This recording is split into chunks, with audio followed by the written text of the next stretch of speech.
Okay, so before moving towards matrices, I will give you just a little bit of an idea of what the sinus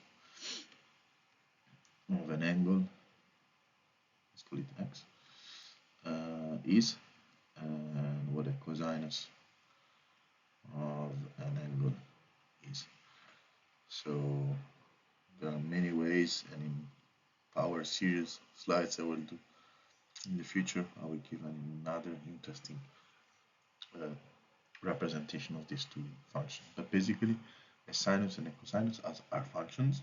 So as we know, a function is an association between a number and another number, and this rule is such that we can draw a graph.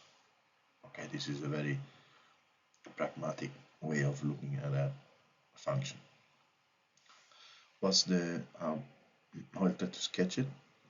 It's not, of course, perfect sinus, but okay. This is a horrible sinus. Let me redraw it just to make it more symmetric, because it should be symmetric. So one lobe and the other lobe, almost. So this is not a sinus. This is just a portion of a sinus, because the sinus goes on in infinite directions, both sides, so it never stops. It's a periodic function, so it goes on and on and on and on up to infinity. The important thing about the sinus, at least if we write y equal to sinus x, this is y and this is x, we know that the maximum of this point here is 1, and it will be never bigger than 1. The minimum is minus 1, it will never be smaller than minus 1. And the other important thing is that this point here is 0. This point maximum here is pi over 2. This point here is pi. This down here is 3/2 pi. And this point here is 2 pi. Okay? For those who don't remember, I'm not going to go in detail with pi. It's an irrational number. It has many properties. It's ubiquitous in physics and math. For the passion of our numbers, it's a magic number for many ways. But let's call it 3.14.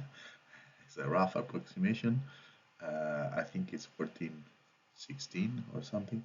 But I will link it, of course, to the correct definition. I mean, the nice thing about pi is that there are infinitely many numbers here, and they're never repeating. So it's, in a sense, it's amazing if you think about it, because it's an infinite number of information in a single symbol, and pi is everywhere in physics, in geometry, in math, for other reason. I will also talk about pi when I talk about complex numbers and exponentials and things like that. But that's, maybe this number is wrong, but let's not fixate about this. I will give it a link. I should know better pi.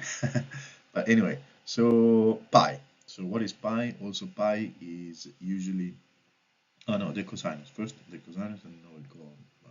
The cosinus is basically the same version of a sinus, just it starts a little bit early and it goes, I hope I'm not making it bad, and it goes up to 1 here. Okay, so it's not drawn nicely, but basically it's like a sinus but shifted towards the left. says that the phase, this angle here, it's also called phase, can be also known as a phase of this sinusoidal wave. So it's if you think about it, can be thought as a wave that propagates through space, and these two functions are just shifted one respect to the other by pi or a half. So the shift is, if you can see this point here, gets translated here, and this point here gets translated here. So there is a shift of pi over half in this direction. So okay, this is sinus and cosine, but why we find them in the representation of a vector, and why I need them and I want to use them as a link to represent the matrix. So first, I will tell you why. As I already told you why it's linked to vector, and let's see if I can convince you that this pi here is linked to the fact that the vector is kind of rotating on the plane. So now we erase this graph. So we know that there are waves that goes from -1 to 1.